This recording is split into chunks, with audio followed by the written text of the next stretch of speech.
I don't like films that preach at the audience. I think everyone who watches a movie where you're being force fed, some sort of message too much, you kind of reject it. And so when you write a movie, if you sit down and go, okay, I'm going to make a film about prejudice, you're going to make a terrible movie. And so what you do is you find something that interests you.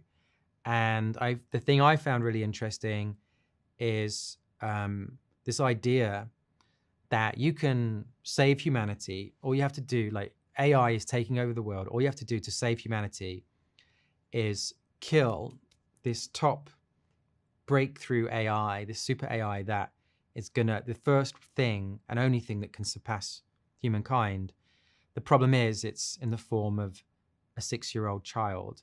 And I really liked that dilemma of, could you kill a kid to save the world? And that was the original premise. And as you start writing it, about halfway through making a film, you start to realize what the movie's really about, like what the hidden meaning is. And science fiction is always a metaphor for, probably one of the best genres to have, as because everything's really a metaphor for something else. And in our movie, AI and robots were kind of representing people who are different to you, like the other people that we often see as the enemy.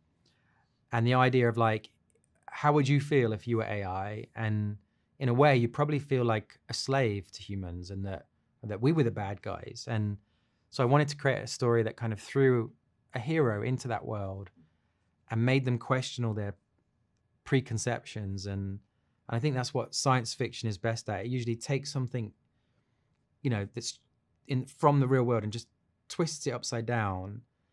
And then suddenly everything you thought you believed, you start to not be so sure of. And I think the best kind of science fiction that's got like meat on the bone like that is, as much as it's fun to watch spaceships and explosions and robots, if there's not some sort of meaning, some deeper meaning at the heart of it, then it's all kind of pointless. And I know the films I've carried through the years that I grew up loving had this kind of significant, message at the heart of them that you kind of keep in your pocket even when you're an adult. I spent, like, the last film I did was Star Wars Rogue One film, and I kind of spent 7 years waiting for a film that could go on the big screen. I didn't want to do, no offense, I love TV and stuff, but I didn't want to do something for TV. I wanted to, I grew up loving cinema. And one of the things that happened when we made this film is we used these 1970s cinema lenses that, gave the film the look of films from the 70s and 80s.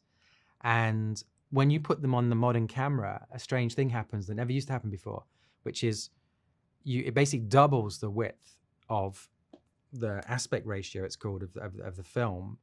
And so you end up with this really wide screen, like super, like Vista Vision type movie. And we begged the studio, please let us release it in this like crazy wide format. And they were like, no, you can't, because, films, no one releases in movies like that. And so we looked, and there was a President Quentin Tarantino had done Hateful Eight in 2.76:1, which is that crazy wide format.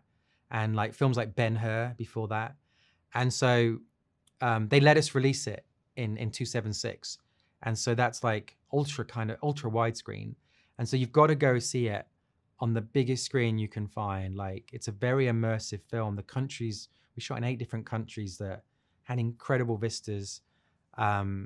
It's designed for the big screen. There's so many details, science fiction, futuristic, crazy, random things that are in this movie. It was never made for your phone or even TV. It's like, you've got to go to the cinema and see this. I feel like, the ultimate goal of any filmmaker is, let's be honest, it's like, if you can make people tear up or cry when they watch a movie, like, there's no bigger accolade than that.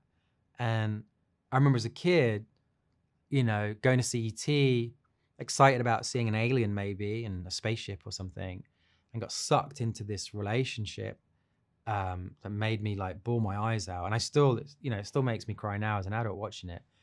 And so like that was the high benchmark of like trying want to do something science fiction and robots and all this, but the ultimate goal is to take the audience on this journey where they might come in with preconceptions about, the kind of film they're going to see and what they think of AI and, all that technology, but they get sucked in, and there's this problem, there's this kid, you can win the war, you can save the world, just kill this kid, that's all you got to do.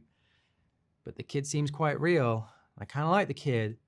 You kind of like really struggle, like our central character just struggles with this relationship and how to, and you want to take the audience on that journey too, where they don't know what to do either. And I think the biggest reaction we've had from the film that people weren't expecting is I took the movie up to all the visual effects artists that were working on the film. I showed them like a rough cut of the movie, and then the lights went up and everyone looked around. They're all 40-year-old men like me, and they turned around and they all had bloodshot eyes, and they were like, "Oh, I wasn't expecting that."